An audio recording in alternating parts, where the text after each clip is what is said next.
Among the Trapped. Between Good and Evil. Written by Jared Neely. Chapter 8, Depart.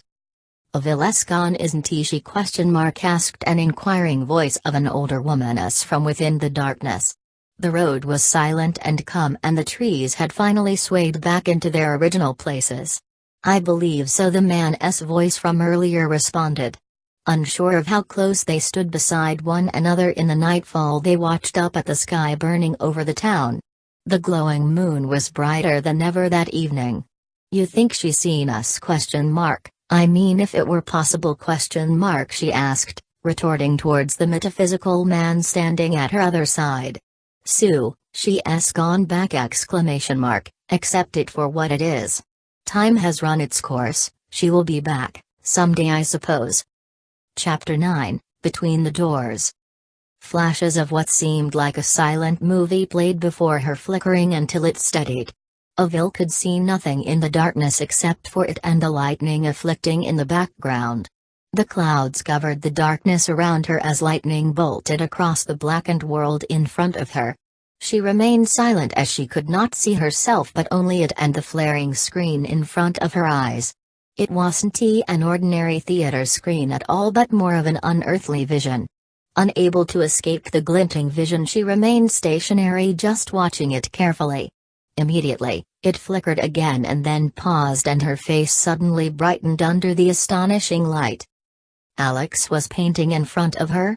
Somebody had filmed it, capturing his expression from the front without him noticing. His eyes were alive, a blue unlike anyone she'd ever known or met. A perfect innocent blue, and the cresting ocean ran inside of them. Underneath his glaring eyes, his painting had also come alive at the work of his struggling hands. The fine-tipped paintbrush dripped and dribbled over, topping the canvas as he waggled his mouth in total concentration of his art. Honing each line also to perfection, Avil watched in the darkness as he continued each subtle stroke of sea green paint. She peered at him as she took a deep breath, wondering why it was being shown to her. His eyes captured every detail as she watched, peering from afar where the darkness covered her. Alex was still facing her as she stared at him. The immense vision of him towered over her as she observed the backdrop behind him sitting. He sat flat against the wheelchair as her brother Dennis and Lonnie engaged in a serious conversation.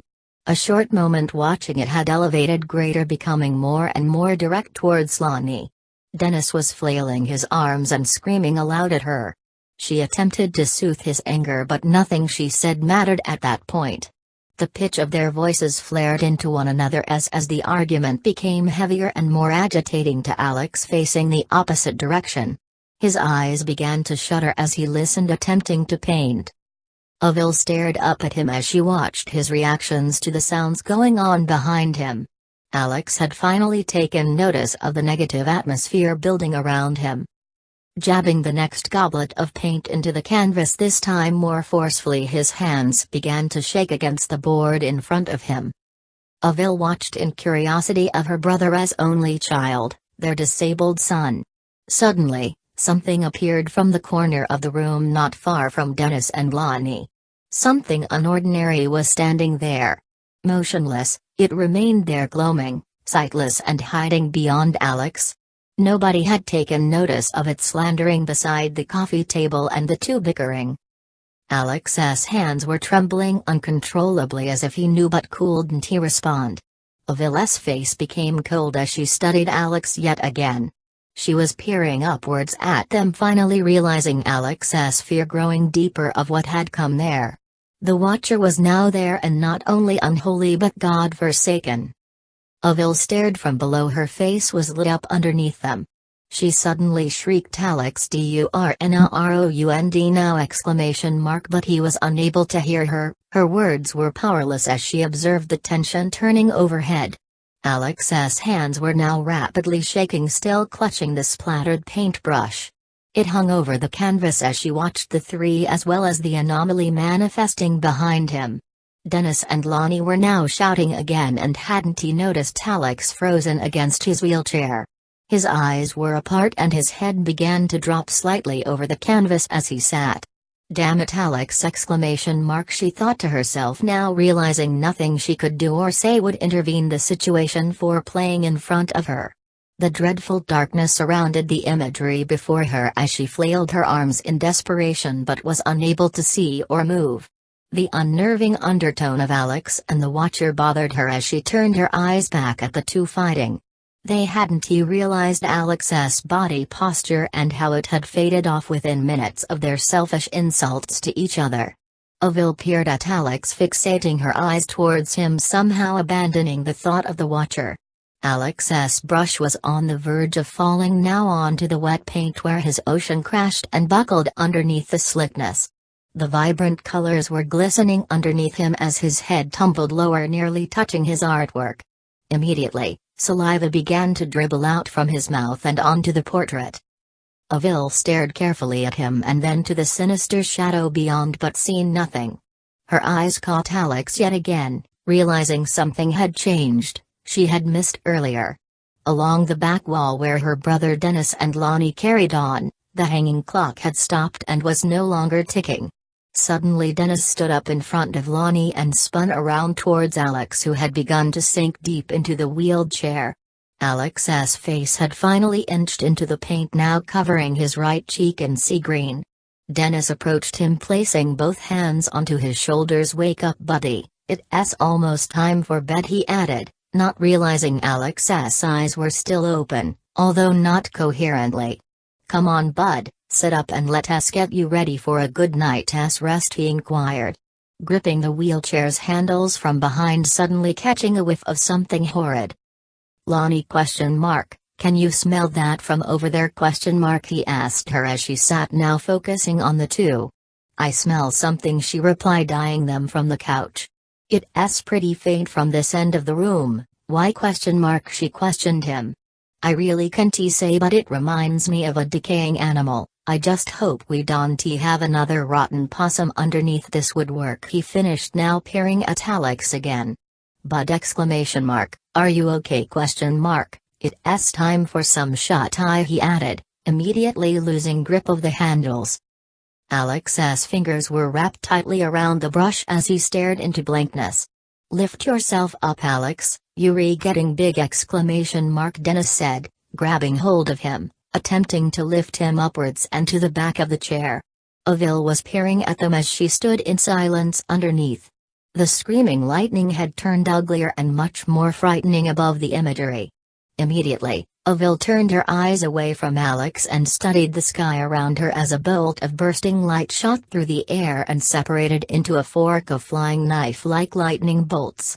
It startled her as she shrieked, fighting her attention back onto the unworldly screen. Dennis's eyes suddenly widened at the sight of Alex's face planted heavily into the canvas, finally realizing he had lost consciousness. Leaving go of his son, he raced towards Lonnie sitting on the love seat. "Damn it, something is wrong with him, Lonnie, do something now!" he shouted as he clutched onto Alex's slumping frame. "Alex!" "Alex, can you hear me?" he cried, shaking him with both hands. Alex's eyes were dilated and distant as if he had entered into a comatose state. His mouth was hanging slightly and emitting a foul-like colorless fluid. "Lonnie, he's not coming around, call an ambulance now, damn it!" Dennis then placed both hands onto Alex's cheeks and stared into his son's eyes' enlarged pupils. "Alex!" he shouted again. Unsuspectingly, Alex's eyes spun back into his skull, leaving the blood-filled veins around the white juddering in darkness. Losing grip of Alex, Dennis stumbled to the floor below. He had never seen Alex like this. As he regained his balance, turning towards Lonnie, who was standing over him. "They are coming now, Dennis!" "Alex, hun, mommy's getting help for you!" she cried, sobbing behind the two. Avil stared in horror of young Alex. In the colorless night she stood unable to move or feel as she patiently watched what was left of her family unraveling around her. Without warning, the Watcher had somehow sidled its way into Alex's handicapped body. The family room around the three immediately dimmed as if a cloud of calamitous energy had veiled itself over top the perturbed family within minutes. She watched as the screen lowered and shot directly into Alex's eyes, as if somebody there from inside the room had directed every movement from a close position. Who had done it was purely a mystery. The image before Avil began to break in front of her, dispersing a high-pitched, constant static into the open air around her. Just then the image clearly cut back into place yards from her, standing in the night. His eyes were oscillating horridly in front of her. Dennis was out of view as she stared at her brother's son and his expressionless face. In a flash his eyes revolved into two black diamond-like ovals in front of the screen. Avil could sense the cold radiating from them, although she wasn't there. Out of nowhere a thrashing jolt of lightning pounded along the foreground behind the image of Alex, as she quivered in terror, silently praying for him. Before she could finish, the screen blackened, vanishing into the unseen. Chapter 10, Washed Away. Something warm pressed against her skin, something pleasantly warm. She felt it but couldn't yet open her eyes. It felt soothing as it graced her cheeks yet again, this time a tad bit more forceful. As she listened she could hear air ventilating into her nostrils as she breathed steadily behind her eyelids. She hadn't opened them, she tried, but they were tight, as if they hadn't opened in some time. They must have been crusted over in a dry sleep, she wondered. The heat lifted from her face as she listened to the noises surrounding her. Something then wheeled across the floor until it stopped not far from her. Curiosity filled her mind as it raced heavily. Suddenly Avil felt her throat as she exhaled, and that too was sore, as if she had not spoken in a long while. Instantly, a clattering of shoes approached her, finally touching her yet again, this time without the warmth. She sluggishly pried open her eyes until the swelling light above her forced them closed. She attempted it again, this time focusing on the ceiling, trying hard to keep them apart. Something was in her right arm, what it was begun to pinch into her wrist. She was unable to turn her body underneath the covers tucked over her. Immediately a unknown womanly voice shrieked and a low stool-like chair wheeled closer to her. "Oh my!" "Oh my!" she said anxiously, leaning towards her. "Yuri here!" "My goodness!" I dreamt of the day at see them beautiful brown eyes!" she said, immediately holding onto Avil's left arm to observe her pulse. "Please don't force yourself to speak, my dear, take all the time you need!" she said as she released her grip and felt her chest.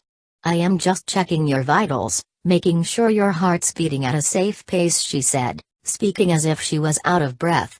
"You gave me quite a shock a moment ago, I did not expect this today!" she said, quickly sitting down.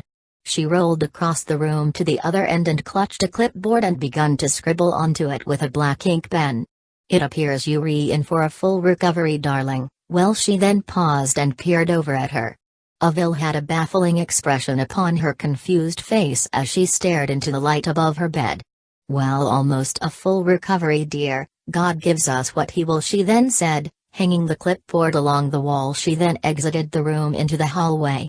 A minute passed before she came back to Avil's bedside. "It's reincarnation, you know that, right?" she asked her, as if it were more than just a strange question. The nurse then fixed her hair and pulled it up tighter as she leaned closer to Avil.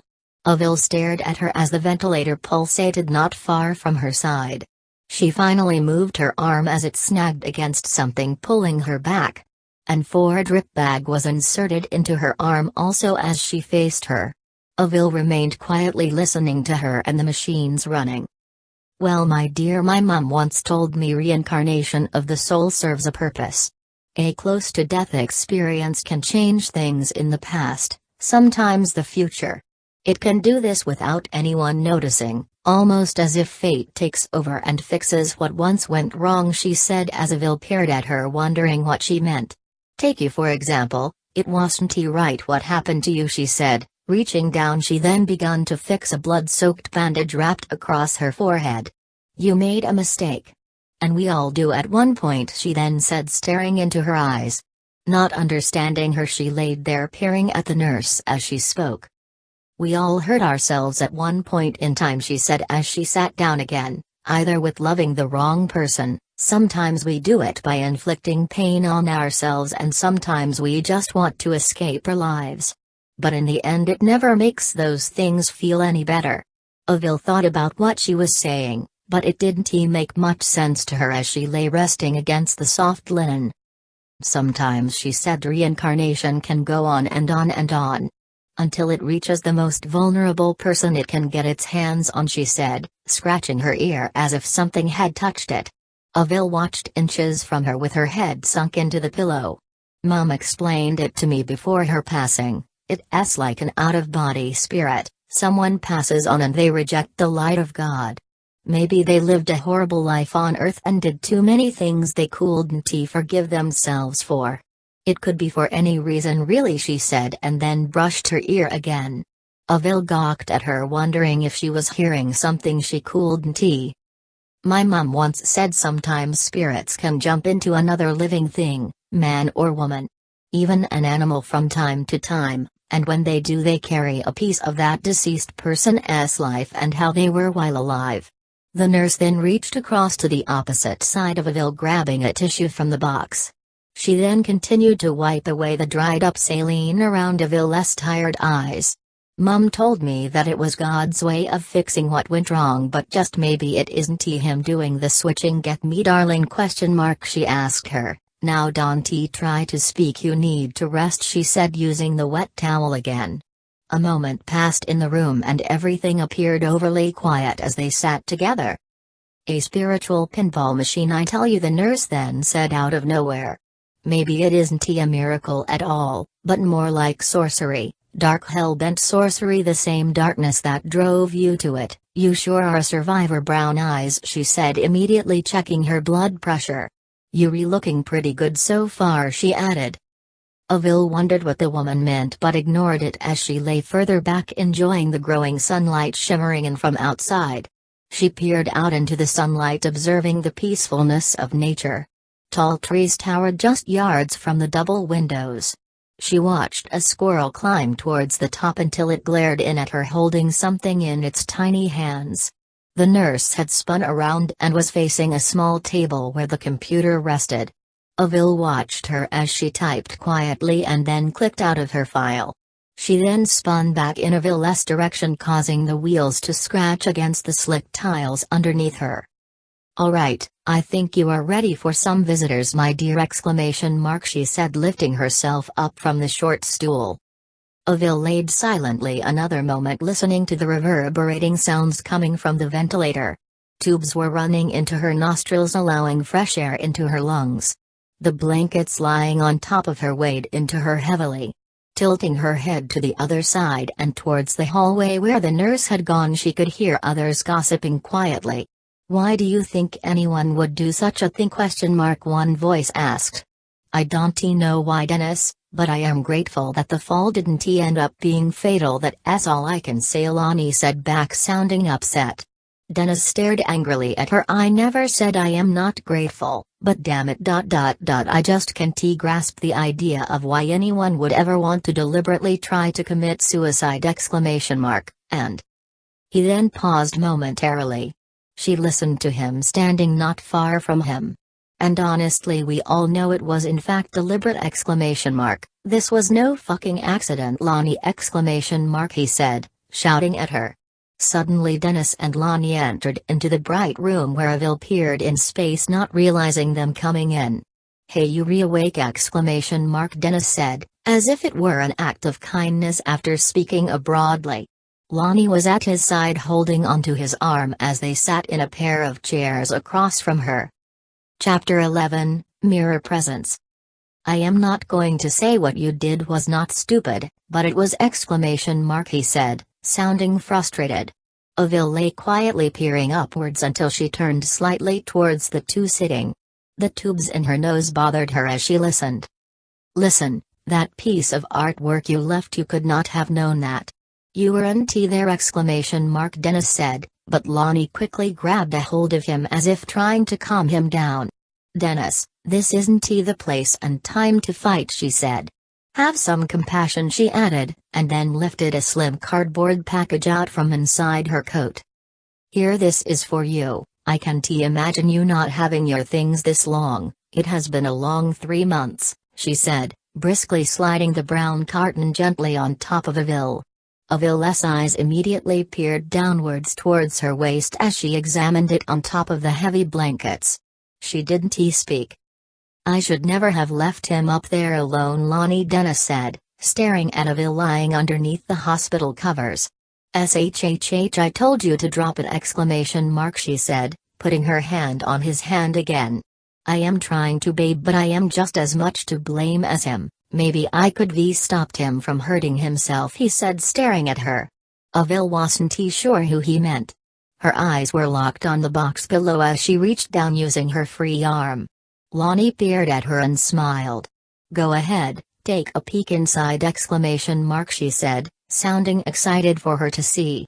Avil gripped the package and slid it to her chest. She stared at it, hesitating to open it. Shipping tape covered the outside, but the top was already cut into and opened enough to reach into it. Slowly sliding her fingers into the dark box, she clutched a skinny wooden chest inside. Pulling it out, she pushed the packaging away to make room for it. The chest was nicely decorated with golden butterflies that were wood-burned on the outside. She unclasped the latch, holding it shut, as it opened before her. The sudden rush of a familiar scent hit her inattentively as she dropped the empty packaging, leaving it fall to the floor beside the bed. Avil fought for another deep breath of air and suddenly cracked a slight huttering voice. "This isn't mine!" she claimed, holding it up in one hand in an attempt to give it back. Dennis and Lonnie stared at her and then turned towards each other as if they were keeping something from her. "Of course it is, those are the same pencils you color with all the time!" Denny said, sitting up finally. Avil shook her head in disbelief. No. It isn't he, and I do not color, nor are they mine! She proclaimed. Unexpectedly, the nurse arrived through the doorway across from the three, pushing in a hospital wheelchair. "Look, see what I brought you, darling!" she said, smiling at her laying there. Avil lowered the chest to her stomach and sat it down. "Why? Why would I need the chair?" she asked her, screwing her face back at her brother and wife. "Is this a joke or something?" she asked again, clearing her sore throat. The nurse wheeled it and further unrested it against the bedside. "We know it isn't yours, silly. This is for you to use," the nurse said, lightly patting her head. "You're feeling warmer than a moment ago. I think I'll get you something in case you develop a fever," she then stated before exiting the room again. Denny stood up and wandered over to her, laying. "The painting of your sister, what reason did you paint it?" he uttered, peering at her. "How did you know something like that? That she would be murdered along the highway? I am lost, buddy!"